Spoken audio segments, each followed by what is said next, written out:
Bonjour Arnaud, Bonjour Mani. on se retrouve pour cette seconde partie de notre entretien sur le faux self de Lévitan. Et donc maintenant, on va rentrer dans le vif du sujet et probablement ce qui va plus intéresser nos auditeurs, c'est-à-dire la traduction concrète du faux self en relation. Donc on a passé la phase de lune de miel, là maintenant la relation se concrétise. Le partenaire ici de Lévitan vient avec finalement ses besoins, ses demandes relationnelles. Qu'est-ce qui se passe à ce niveau-là, Arnaud, avec ce faux self? Qu'est-ce qui se passe? Comment le faux self réagit à l'intégration dans le réel, dans le concret de la relation, et donc des demandes finalement relationnelles des partenaires qui vont de toute façon, d'une manière ou d'une autre, s'exprimer? Est-ce que ce faux self, à ce moment-là, commence à se rendre compte que, ou là maintenant on rentre dans quelque chose de beaucoup plus concret, est-ce que je vais être capable, est-ce que je peux finalement gérer cela? Alors comme on l'avait déjà vu dans le dessin projectif, les vidéos qui parlaient du dessin projectif, c'est la concrétisation qui ramène finalement le Lévitan, qui le ramène face à lui-même. C'est-à-dire non pas à ce qu'il veut, mais à ce qu'il peut faire. C'est ça, c'est important ça. Oui. Donc ce qu'il peut, Oui. pas ce qu'il veut. Voilà. Parce que Lévitan a toujours une bonne intention. C'est-à-dire que ici, Lévitan, qui cherche la chaleur relationnelle, s'imagine véritablement que cette fois-ci, c'est la bonne relation et c'est bon. Exactement. C'est ça. Le problème, c'est qu'il présente un faux self. Oui. Mais le faux self, lui, il n'en est pas réellement conscient, puisque ça fait partie de sa personnalité. C'est celle avec laquelle il vit toute sa vie, que ce soit au travail, en famille, dans l'amitié. C'est toujours ce personnage qui est mis en avant. Alors, ici, je vais te citer une étude de Mikko Linser et Naxon en 1991-1991 pour nos amis belges dans Attachment Style and Patterns of Self-Disclosure, donc la manière dont Lévitan se présente. Le résultat de cette étude, dans les situations d'échange contrôlées, les personnes évitantes divulguent significativement moins d'informations personnelles ou émotionnelles que les profils sécurisés ou anxieux. Donc les conversations restent plus superficielles, ce qui entretient une image contrôlée et renforce le faux self relationnel. C'est-à-dire qu'en fait, ils vont tout faire pour maintenir en fait ce faux self le plus longtemps possible en vie. Donc Yukawa, une étude au Japon et son équipe en 2007, Attachment Style, Self-Concealment and Interpersonal Distance, excusez-moi c'est en anglais. Résultat, l'évitement est fortement corrélé à l'autodissimulation, entre parenthèses tendance à cacher ses émotions, faiblesses ou problèmes, et à une distance interpersonnelle accrue. Cette gestion de la distance physique et émotionnelle est un outil actif pour préserver le contrôle et éviter toute intrusion affective. Donc, l'évitant va tout faire pour maintenir ce faux self, mais à un moment donné ou à un autre, quand on rentre dans le dur, on commence à voir des espèces de petites bribes de choses qui paraissent incohérentes. Et là, tu vas un tout petit peu nous expliquer la différence entre les relations quand ça rentre dans le dur, quand tu vis avec eux au quotidien, et quand une distance est préservée. C'est-à-dire que l'évitant vit chez lui, toi tu vis chez toi. Là, l'évitant peut cacher plus longtemps finalement son faux self, alors que quand il vit avec le partenaire, ou quand vrai self, il cache son vrai self, excuse-moi, mais quand il vit avec le partenaire, là, ça se voit plus rapidement. C'est plus compliqué, effectivement, mais je vais quand même rebondir. Mais rappelle-moi la question, si j'oublie. Oui. Parce que je suis un peu fatigué, mais... D'accord. Le rapport entre pourquoi est-ce que, finalement, l'évitant et l'anxieux, c'est la meilleure rencontre, entre guillemets. C'est souvent le meilleur couple, je veux dire, oui. C'est celui qui fera le plus de feux d'artifice. C'est que l'anxieux... En fait, il est avec son vrai self. L'anxieux n'est pas coupé de ses émotions. Donc, lui, ce qu'il a présenté au monde, c'est peut-être une partie too much de lui-même. Mais jamais quelque chose dont il est coupé. C'est ça. Lui, il vit trop ses émotions. C'est ça. Donc, c'est ce qu'on peut ce qu'on pourrait lui reprocher. Mais l'anxieux n'est pas avec un faux self. D'ailleurs, ce qui peut attirer l'évitant. L'évitant qui est avec un faux self voit de l'authenticité, des fois de l'authenticité un peu trop théâtralisée, exagérée, mais on est face à quelqu'un qui est véritablement lui-même. Hein. Et donc ça, c'est important par rapport à une question que tu m'avais posée. Oui, pourquoi c'est structurel et chez l'anxieux, c'est différent. Voilà, et donc si on peut reprocher certaines choses à l'anxieux, le côté peut-être too much, il n'est pas du tout coupé de ses émotions. C'est ça. Justement. C'est ce qu'on lui reproche. C'est ce qu'on lui reproche. Mais donc, quelque part, pour revenir à la question, lorsque le partenaire ou les partenaires d'évitant commencent à avoir des attitudes finalement incohérentes. Alors, qu'est-ce que veut dire incohérente ici? C'est très important de comprendre cela pour les partenaires d'évitant. L'incohérence ici vient du décalage entre ce faux self qu'on a rencontré et tout à coup les besoins intimes de l'évitant de se retrouver un peu à distance, de s'auto-réguler. Donc l'évitant commence à peut-être devenir froid alors qu'il a été chaud pendant toute cette première phase. Il commence à prendre de la distance, il commence à communiquer d'une manière beaucoup moins constante. Et donc le partenaire qui a vécu un peu sur un nuage commence à se dire « Oh, qu'est-ce qui se passe ?» Plus il est anxieux, plus son anxiété va s'activer. S'il est sécure, en règle générale, il va essayer d'avoir une communication pour essayer de comprendre ce qui se passe sans protester. Mais ce qu'on est en train de voir ici, c'est un faux self qui craque. C'est ça? En fait, dès que l'évitant se trouve face à quelqu'un qui veut gratter plus que ce qu'il lui propose, c'est-à-dire plus que son faux self, c'est là que les problèmes commencent.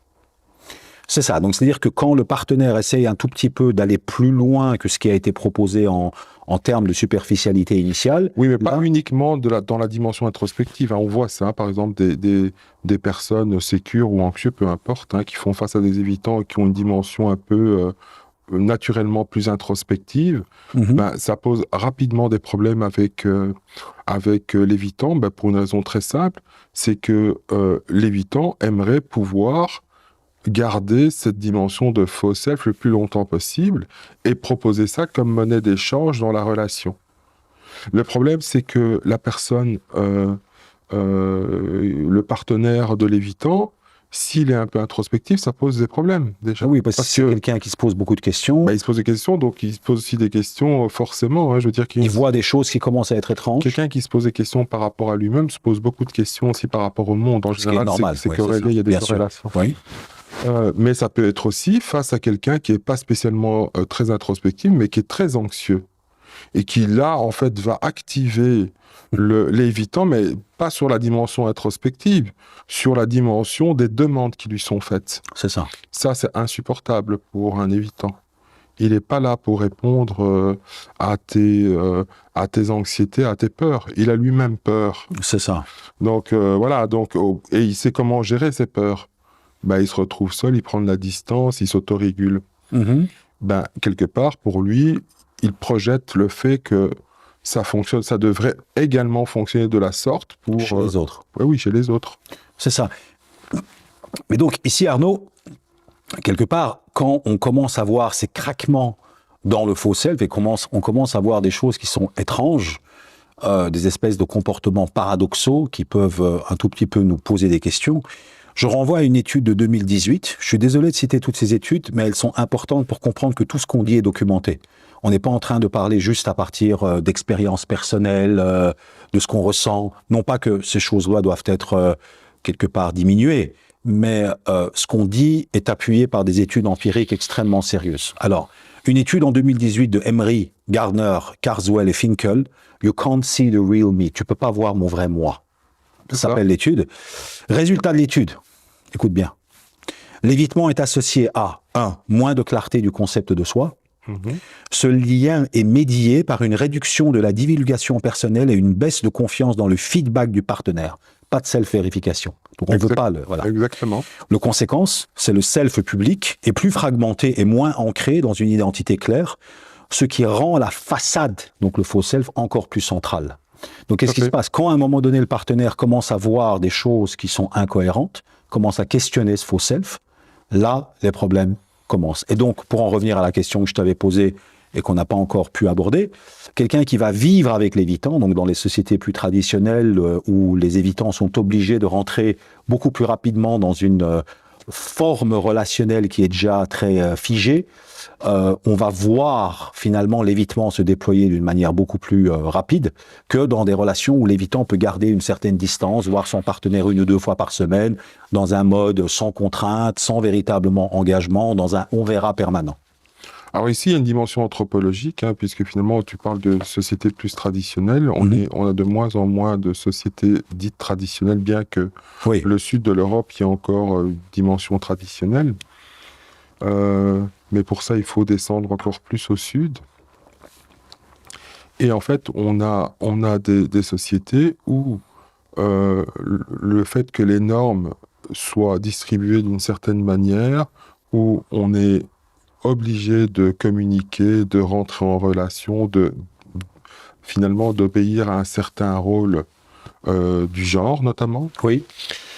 On peut très bien être évitant de ce type de société. Ça se déploie d'une manière tout à fait différente. Voilà, alors qu'ici, par exemple, en Europe, où la relation amoureuse est centrale, on va dire, il y a une atomisation, et donc, comme on est l'un sur l'autre, entre guillemets, sans mauvais jeu de mots, on se retrouve finalement dans une interaction qui ne permet pas de se cacher comme on pourrait imaginer qu'on puisse se cacher dans des sociétés telles que les nôtres, dans des relations où on est séparés l'un de l'autre.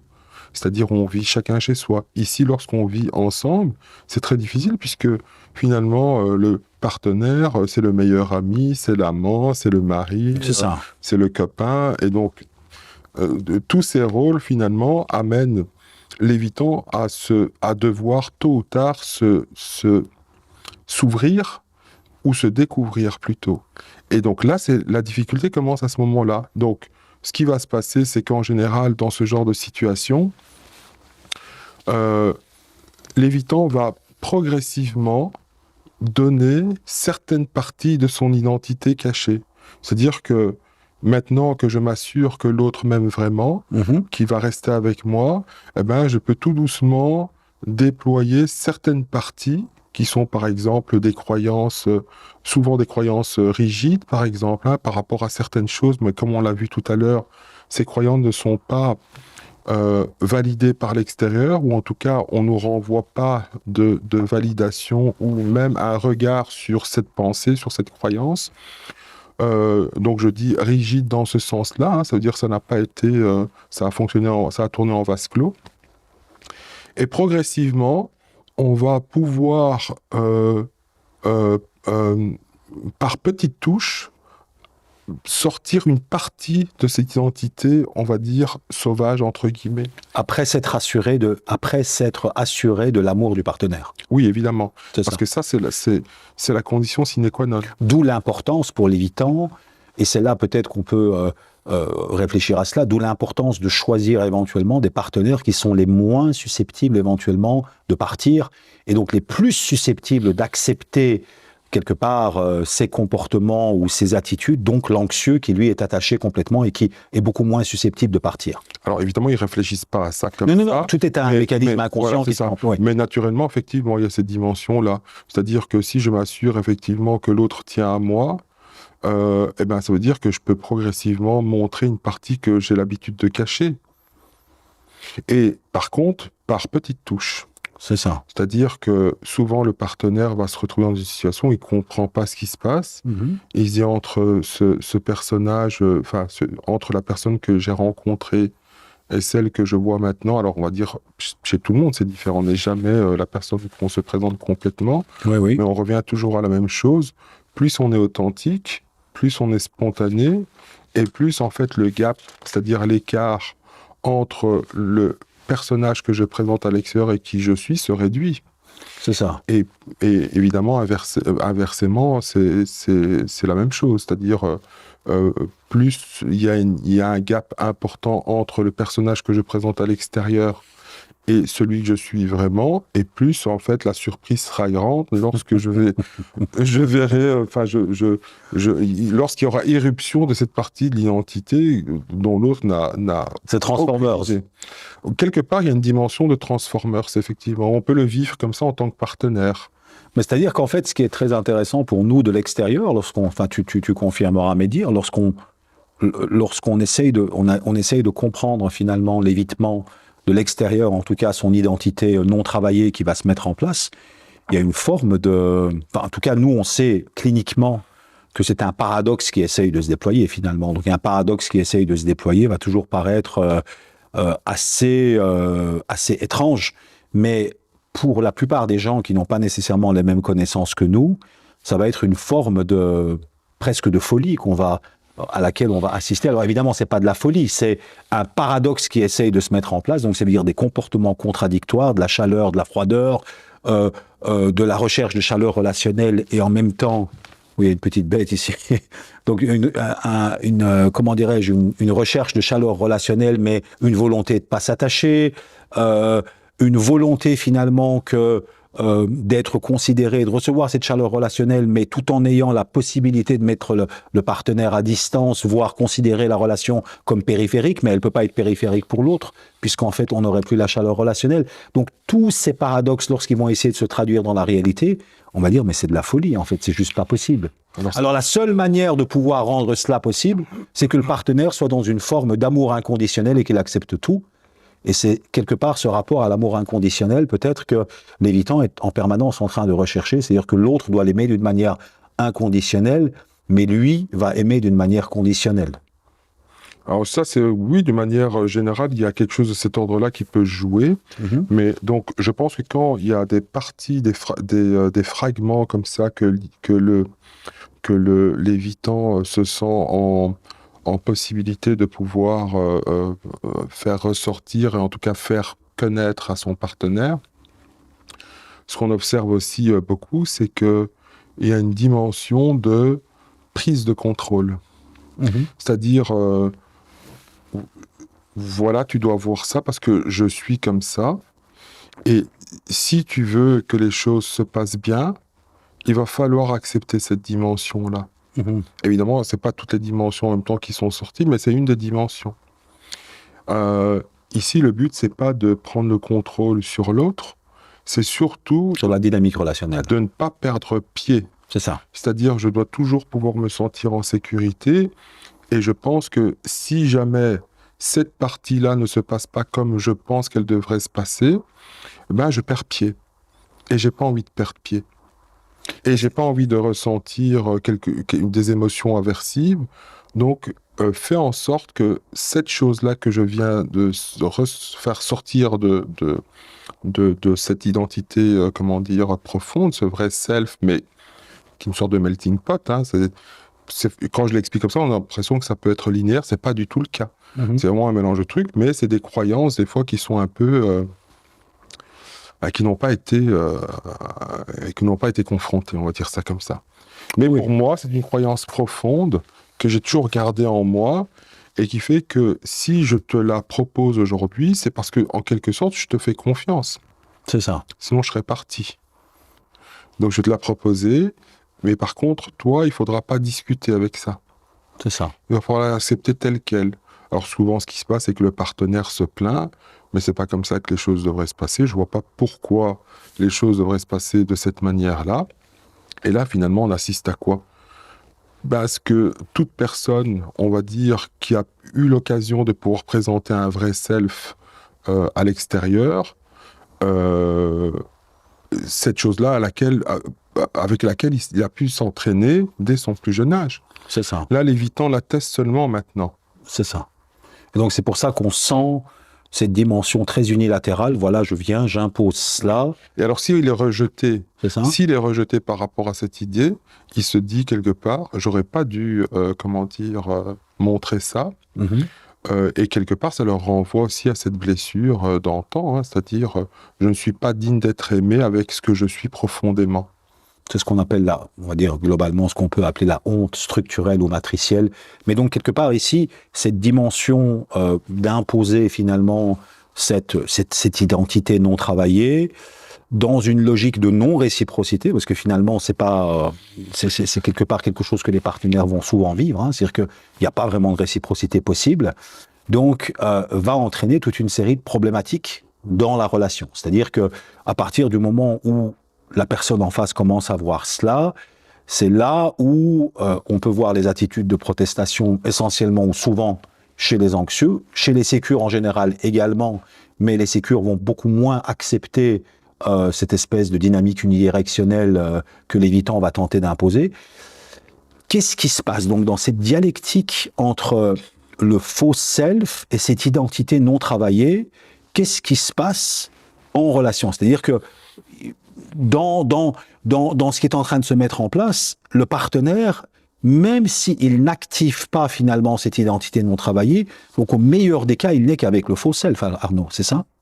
Oui, dans le meilleur des cas, il est avec le faux. Non, mais c'est très important de dire ça, Arnaud, parce que, tu vois, on a véritablement deux écoles sur l'évitement. Et on sait qu'en France, c'est très souvent l'école qu'on appelle l'école optimiste. Pourquoi est-ce que je dis ça?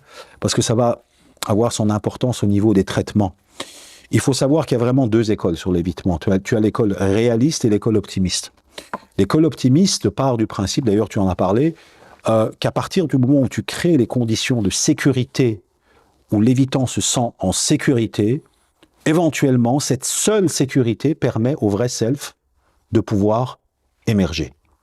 L'école réaliste, elle ne considère pas que la sécurité est suffisante. Elle dit qu'elle est nécessaire pour créer le bon cadre, mais que tant qu'il n'y a pas un travail de confrontation du faux self avec le réel, le vrai self ne pourra jamais émerger. Alors moi, je veux donc quand même dire les choses ici, c'est que de toute façon, on ne peut pas se cacher H24. Quand on vit avec un évitant, ou une évitante, peu importe, c'est que si elle estime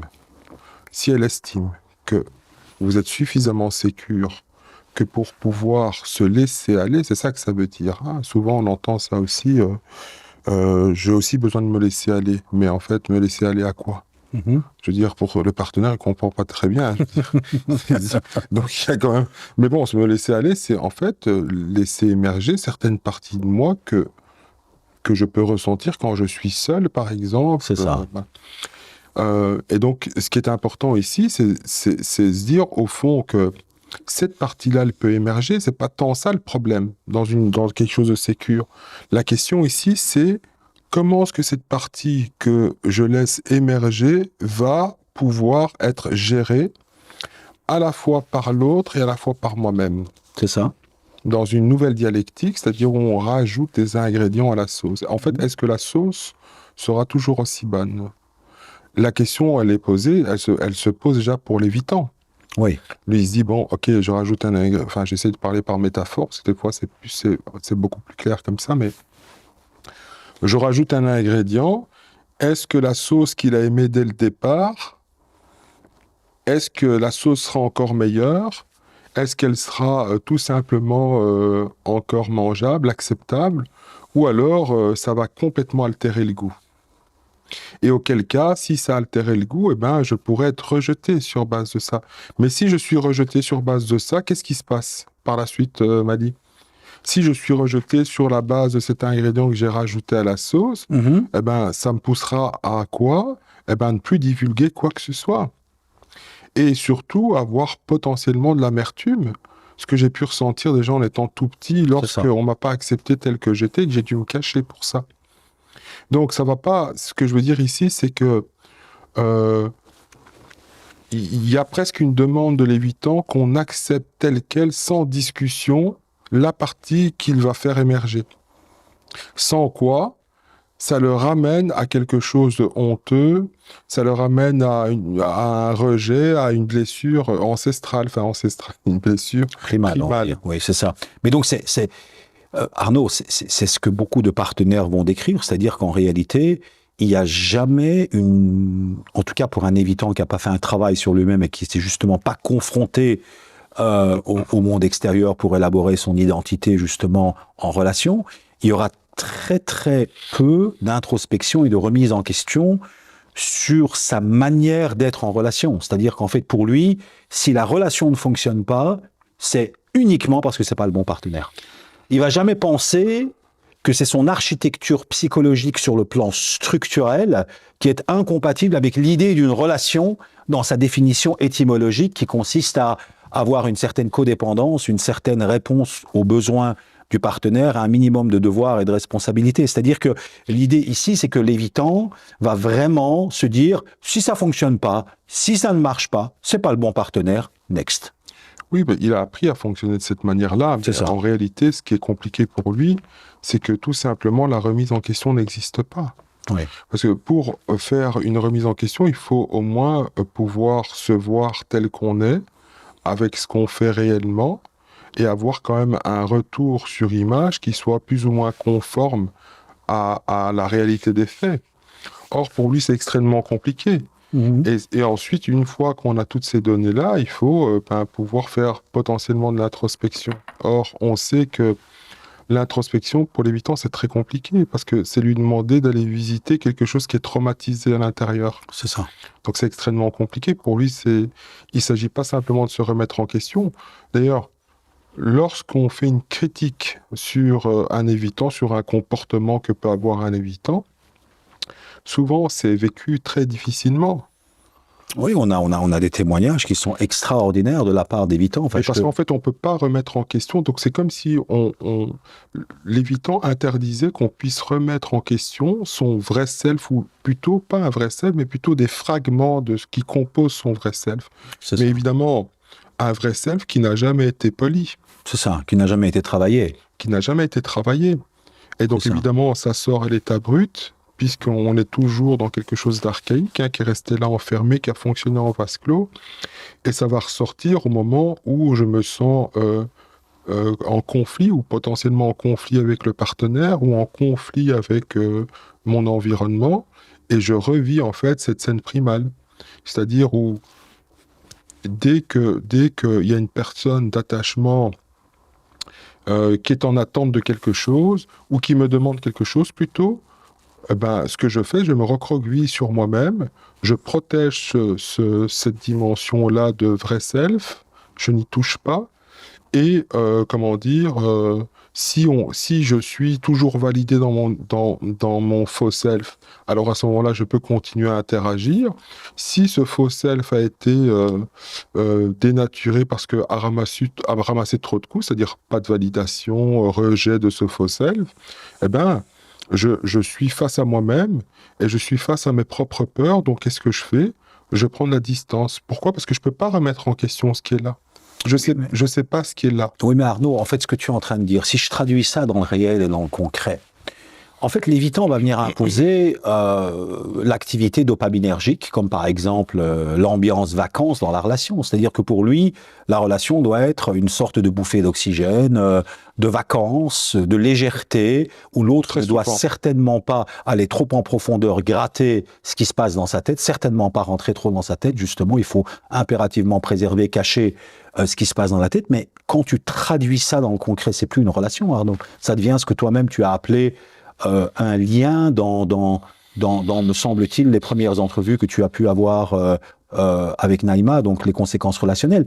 Mais il est tout à fait normal qu'un partenaire d'évitant qui, lui, est à la recherche d'une relation dans le sens plein du terme, se dise « Mais attends, mais moi, j'ai pas signé pour une relation vacances, une relation bouffée d'oxygène, une relation si peu engagée. » En fait, ça pose pas de problème quand c'est annoncé clairement, encore une fois. Mais c'est jamais annoncé clairement parce que on a compris pourquoi. Parce qu'il y a des mécanismes de défense, il y a un faux self. Mais donc, c'est tout à fait normal que la plupart des partenaires ne comprennent rien ou peu à ce profil, parce que si on voit tant de chaînes sur Internet pulluler sur les explications sur ce profil, c'est parce que ce profil est intrigant, il est surprenant, il est extraordinairement complexe, nuancé. Donc, on ne s'arrête jamais de découvrir des études, on en a même nous qui... Donc, quelque part, ce que je veux te dire, c'est que c'est un peu normal que les partenaires d'évitant se retrouvent dans une logique de frustration ici.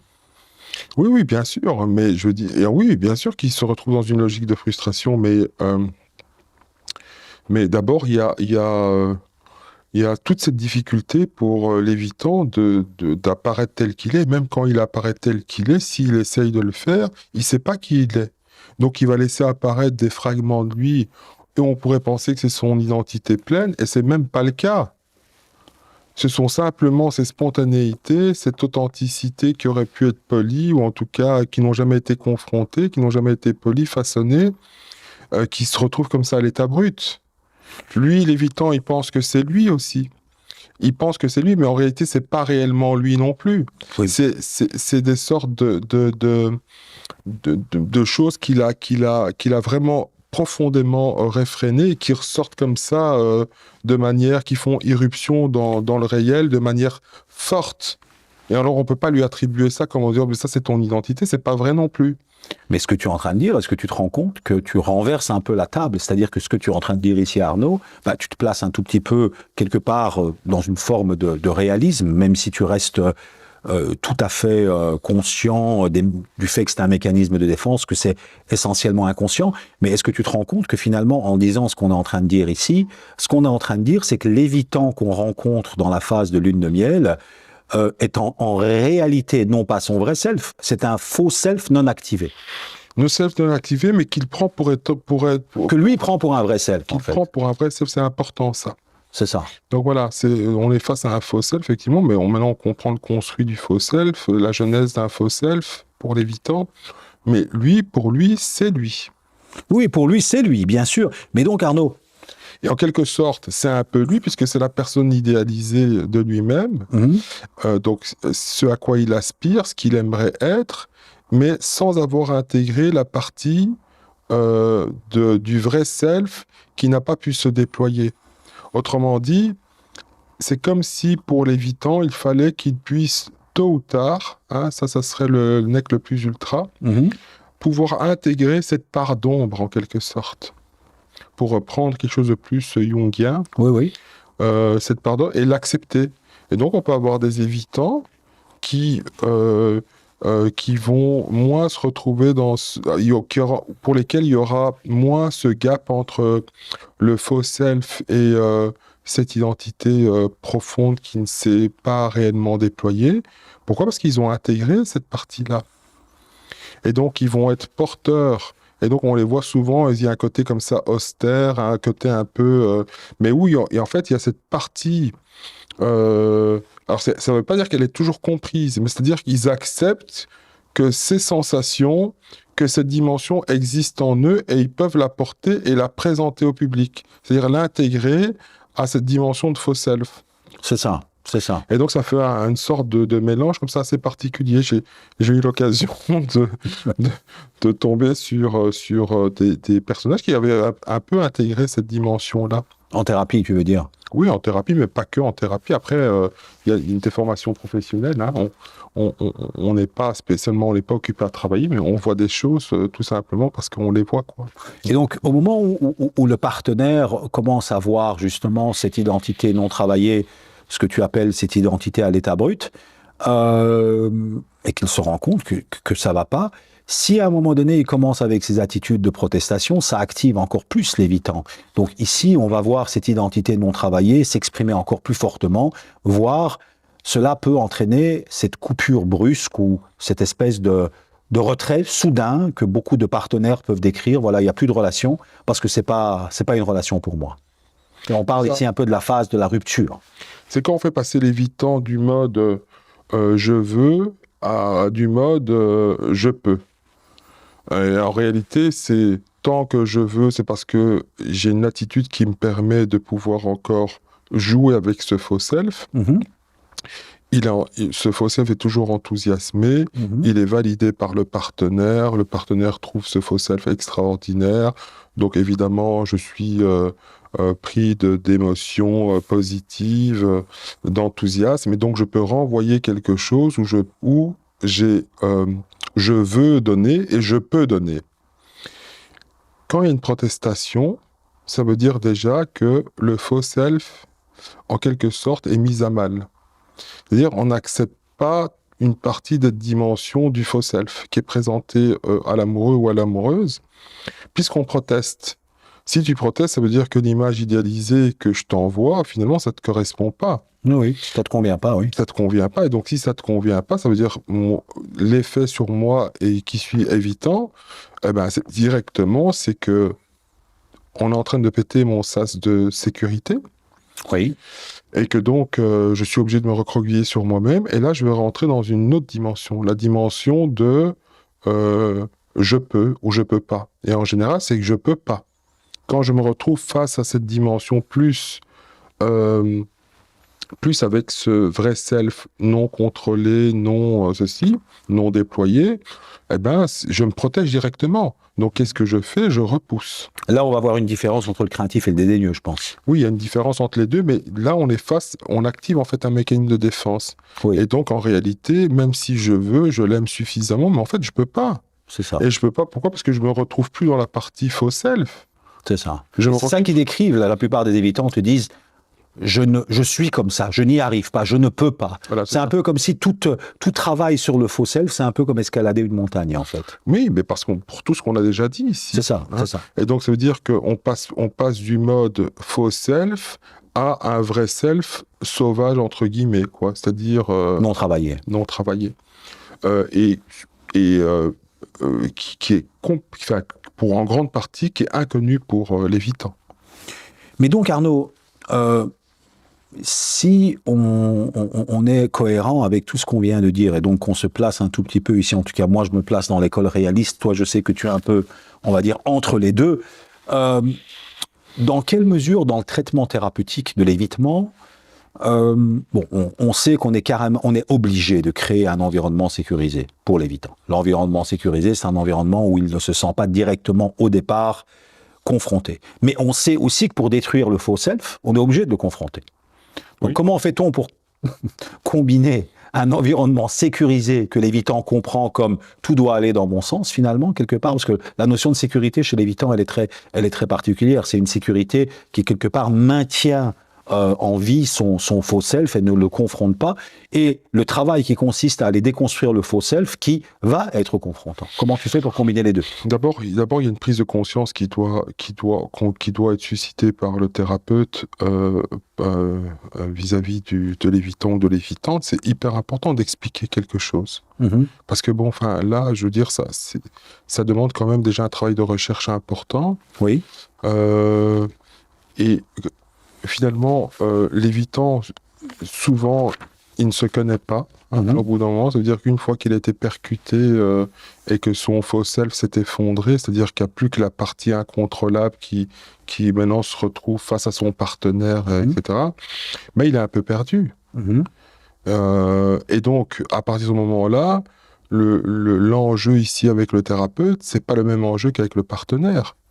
Il n'y a pas un enjeu de prouver quoi que ce soit au thérapeute. Le thérapeute, il est là, c'est un allié avec nous qui attend rien de nous. Je veux dire, c'est pas l'amoureux qui attend quelque chose. Donc, il est là pour travailler avec vous, et puis en même temps, il est là pour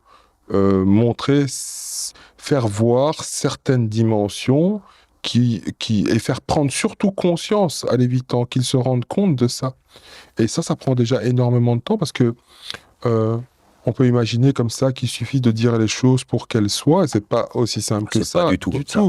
Ça se passe pas comme ça. Et puis il y a de la résistance. Beaucoup de résistance. Et de la résistance, pourquoi? Parce qu'en fait, un mécanisme de défense, c'est finalement la déconstruction presque d'un mécanisme de défense. Et quand on déconstruit un mécanisme de défense, il est forcément remplacé par quelque chose. Mm-hmm. On fait pas n'importe quoi avec un mécanisme de défense.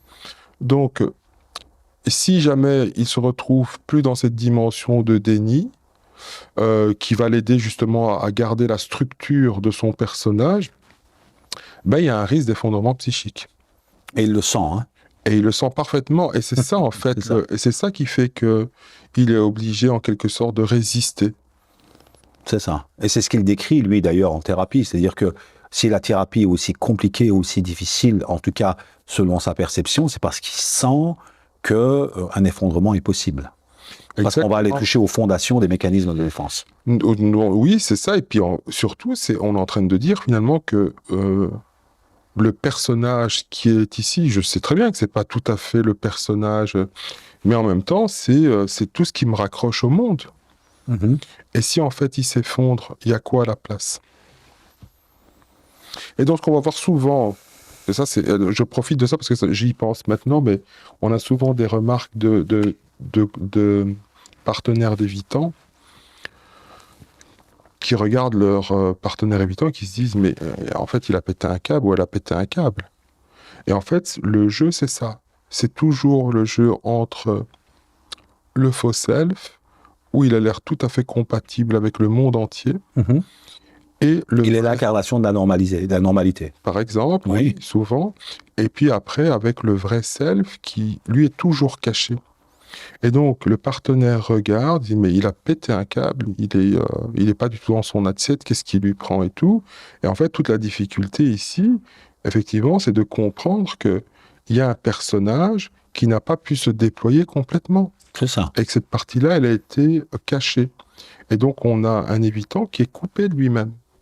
Coupé par rapport à ses émotions. Donc, quand on est coupé par rapport à ses émotions, ben, il y a une dimension il n'y a pas de connexion entre le cœur et l'esprit. Et donc, cette dimension du vivant disparaît. Ils sont souvent, d'ailleurs, ils ressentent souvent une sensation de froid. Hein. Ils relatent beaucoup ça. C'est-à-dire ils sont très froids. C'est-à-dire même au niveau de leur intériorité. C'est comme si leur rapport même à la douleur est très particulier. C'est-à-dire que les récepteurs de douleur ne sont pas nécessairement, comment dirais-je, très forts. Donc, ils ressentent pas vraiment la douleur. Ils ressentent pas vraiment. Et donc, parce qu'ils sont coupés d'eux-mêmes. Ils sont coupés d'eux-mêmes et ça développe toute une série. Le but, c'est justement de ne pas ressentir. C'est ça. Parce que c'est ça le truc, on dit ils ressentent pas. Non, le but, c'est de ne pas ressentir. Ils veulent pas de ressentir d'émotions aversives, et ça depuis leur plus jeune âge. Pour les raisons qu'on connaît aujourd'hui, enfin qu'on connaît maintenant, pas chaque fois les répéter, mais bon, enfin voilà. Et donc, évidemment, quand on grandit comme ça et qu'on s'est coupé de soi, ben il y a une dimension du vivant qui a disparu. C'est ça. Parce que en réalité, vivre, c'est souffrir. C'est de vivre, c'est pas que souffrir, évidemment, hein, mais c'est aussi souffrir. Oui. C'est, comment dire, être plein de joie, être finalement ressentir une émotion qui nous traverse. Mais finalement, c'est être vulnérable. Dans une certaine mesure. Ah, oui. Mais sans vulnérabilité, le véritable amour ne peut pas être vraiment vécu non plus. D'une manière réciproque, en tout cas. Mais déjà, l'émotion ne peut pas être vécue. C'est ça. Si j'ai pas de vulnérabilité, il n'y a pas d'émotion que je peux vivre pleinement. C'est ça. Je peux vivre une partie de quelque chose. Mais attention, toujours la partie qui m'intéresse. Mais donc, en fait, quelqu'un qui n'est pas vulnérable, il ne peut jamais savoir s'il aime ou il n'aime pas. En fait, c'est pour ça aussi que les évitants décrivent « je ne sais pas si j'aime ». Je ne sais pas si j'aime mon partenaire, en fait. C'est-à-dire qu'il y a cette espèce d'émotion qui existe chez eux, mais qui est directement réprimée par un mécanisme de défense qui vient le court-circuiter. Il y a plusieurs choses différentes, parce que là, on ne peut pas faire... Il n'y a pas d'uniformité par rapport à ça. Mais on peut dire que c'est pas parce qu'on aime que pour autant la personne me correspond. C'est plutôt comme ça qu'il pense. Ok. Je peux dire j'aime quelqu'un et puis me convaincre finalement en fait que je l'aime pas tant que ça puisqu'il me fait du mal. Il me pousse à rentrer dans cette identité cachée alors que j'aurais voulu qu'il puisse m'aimer sur base de mon faux self. C'est ça. J'ai vu une étude. Et je dis, c'est important, ça, faux self, c'est-à-dire, et lui, il dit pas faux self, évidemment, l'évitant. Hein. Ça, c'est la... Non, bien sûr, parce que lui, il confond les deux, en fait. Hein. Oui, pour lui, c'est son vrai self. Mais donc, il aurait voulu être validé par rapport à ce personnage idéalisé qu'il présente au monde, mais malheureusement, par moment, il n'est pas validé par rapport à ce personnage. Et donc, du coup, il se retrouve, en fait... il se retrouve avec cette autre partie qui est moins, on va dire, qui est moins conciliante. Quoi. Mais c'est assez intéressant ce que tu dis, parce qu'on relate pas mal d'évitants qui, quelque part, tombent sur des partenaires qu'ils pensent justement aimer parce qu'ils vivent beaucoup d'activités dopaminergiques avec ces partenaires. Et donc, tu as une étude chinoise de Wei et son équipe en 2005 qui dit, pour les évitants, conclusion, confusion entre excitation et connexion. Oui, c'est ça. Confusion entre excitation et connexion, l'évitant peut assimiler et vivre à ces pics dopaminergiques renforçant l'évitement de l'intimité. C'est-à-dire que quand ils partagent des choses avec un partenaire, ils pensent qu'ils ont une forme de connexion avec ce partenaire. Tu vois ? Oui, c'est ça. Effectivement, c'est ça. Je vis un moment d'une extrême... Non, mais même d'une extrême gravité où je sais pas, par exemple, ah oui, il y a une image comme ça, par exemple, où il y a des tests qui avaient été faits avec... on met un partenaire avec qui on va faire une sorte de traversée de cascade ou je sais pas trop quoi, et puis on demande, tiens, comment est-ce que vous ressentez... Comment est-ce que vous sentez ce partenaire? Et en fait, le fait d'avoir vécu quelque chose d'émotionnellement fort avec quelqu'un nous rattache à cette personne. C'est ça, voilà. Là, il y a la dimension justement dopaminergique. C'est ça. L'attachement, c'est autre chose. Oui. Hein. L'attachement, c'est autre chose. Voilà, l'attachement, c'est autre chose. Et puis, en même temps, une connexion profonde, ça ne demande pas uniquement de la dopamine. Il peut y avoir de la dopamine là-dedans, mais c'est pas uniquement de la dopamine. C'est pas uniquement de la dopamine. Alors, Bowlby a quand même dit quelque chose de très important, parce que j'ai oublié de le citer, qui pourtant, lui, c'est la figure centrale de ces théories. Le blocage de l'évolution personnelle, Arnaud. Le quoi ? Alors, le blocage de l'évolution personnelle. Qu'est-ce que dit Bowlby ? Tant que la façade, donc le faux self, est alimenté par ses compensations, donc c'est-à-dire ses retours positifs du réel, le vrai self reste en retrait et peut explorer. Donc il y a une sorte de blocage de l'évolution personnelle. En fait, il ne peut pas vraiment évoluer, puisqu'en fait, il va rester tout le temps avec un faux self qui ne va pas être confronté. Donc tout ça pour dire que l'idée, l'évitant ne cherche pas nécessairement à évoluer. Je n'ai pas besoin d'évoluer. Je veux la paix. Je veux une sorte de confort psychologique et la relation doit me servir à cela. C'est très juste ce que tu dis parce qu'il y a effectivement cette dimension de non-évolution pour laquelle il faut mettre quand même en exergue le fait qu'il y a cette partie de ce vrai self qui a toujours été masqué. C'est ça. Et qui est resté et dont la volonté est qu'il reste à jamais caché. C'est ça, c'est ça. Et donc, il n'y a pas d'évolution possible là-dedans. Une évolution, c'est possible que si je me dévoile tel que je suis d'une certaine manière et que je puisse avoir un retour sur ce que je suis ou qui je suis ou des caractéristiques qui m'appartiennent. De cette manière-là, évidemment que mon personnage peut évoluer. C'est-à-dire qu'il va... et donc ça demande quoi ? Ça demande d'abord un dévoilement d'une certaine manière et puis une acceptation de son personnage, donc c'est-à-dire des parties qu'on va intégrer progressivement. Et dans les parties qu'on intègre, évidemment, l'évitant pense qu'il n'y a que des choses négatives à l'intérieur, et ça, c'est les peurs. Or, il n'y a pas que des choses négatives. Il y a évidemment des choses positives, mais comme pour tout un chacun, sauf que l'évitant ne s'interdit d'aller visiter là où il n'a même plus le souvenir d'où toute l'histoire a commencé. Et donc, il ne va pas vouloir aller regarder. Mais ça, évidemment, quand je ne veux pas aller regarder, je ne veux pas me remettre en question, je ne veux pas déployer quelque chose, je ne veux pas avoir de retour de l'extérieur, eh bien, évidemment, je suis condamné à l'immobilisme. C'est ça. Et surtout, il y a des réactions épidermiques, voire même dures et étranges, quand, à un moment donné, on essaye de décrypter, on essaye de justement rentrer dans toutes les profondeurs de l'architecture psychologique de l'évitant. Tu as pas mal d'évitants qui, quelque part, viennent avec des réactions assez particulières. Donc, laissez-nous tranquilles, pourquoi vous voulez rentrer dans nos têtes. En fait, d'ailleurs, le livre de Amir Levin et de Rachel Heller, qui est un livre, un best-seller mondial attaché, a été considéré dans des cercles d'évitants comme étant un livre anti-évitant.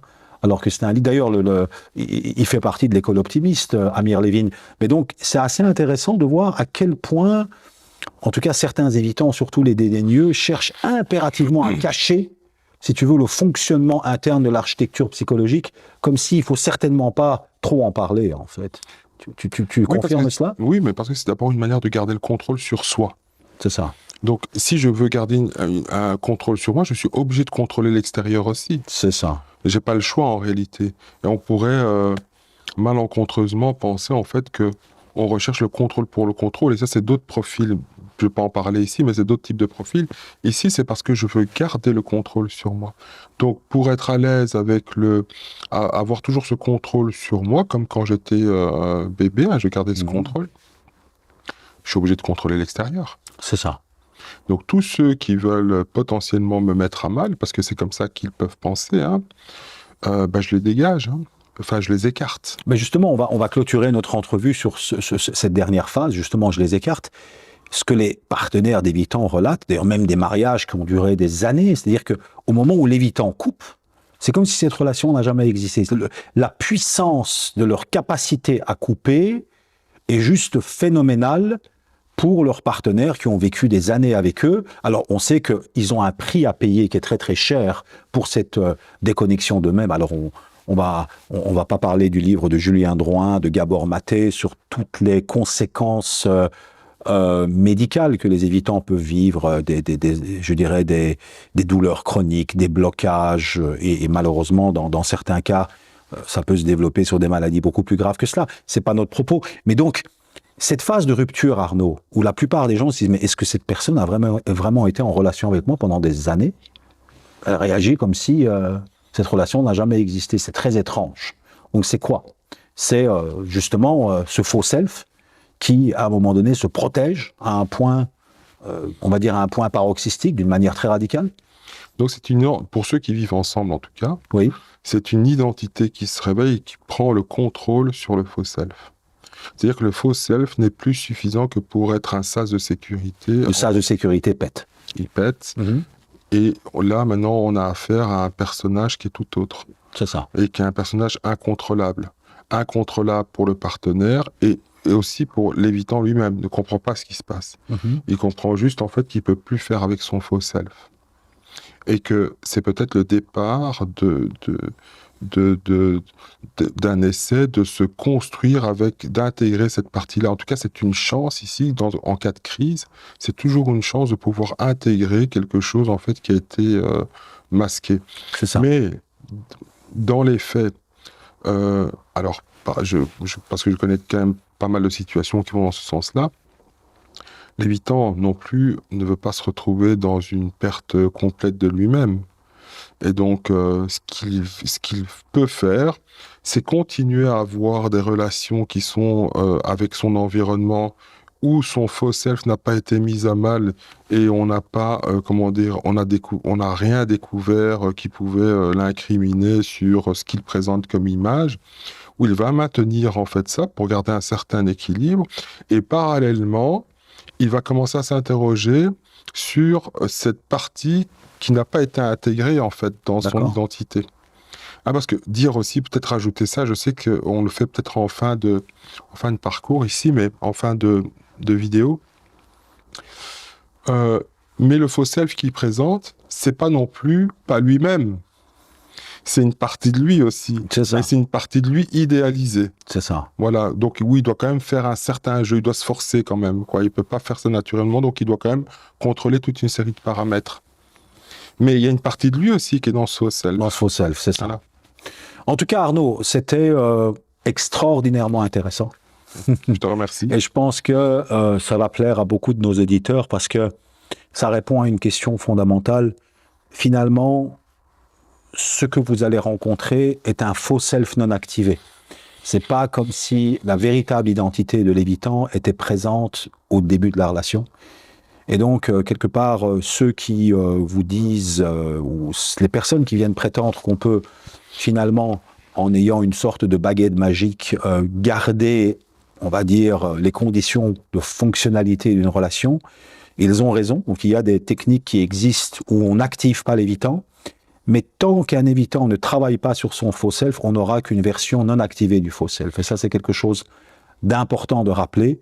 Notre objectif n'est pas du tout ni de condamner, ni de juger, parce que la plupart de ces mécanismes sont des mécanismes de défense inconscients qui se sont construits très tôt et d'une manière d'ailleurs très forte. C'est une réponse à une forme de traumatisme, finalement. Exactement. C'est une réponse à un trauma, donc il faut le comprendre. Mais il faut aussi apprendre à bien nommer les choses pour bien pouvoir les traiter. Et c'est l'objectif de notre chaîne, c'est de bien nommer les choses pour qu'on puisse bien les traiter. Voilà, en tout cas, c'était un plaisir de te recevoir. Merci. Et à très bientôt, Arnaud. À très bientôt.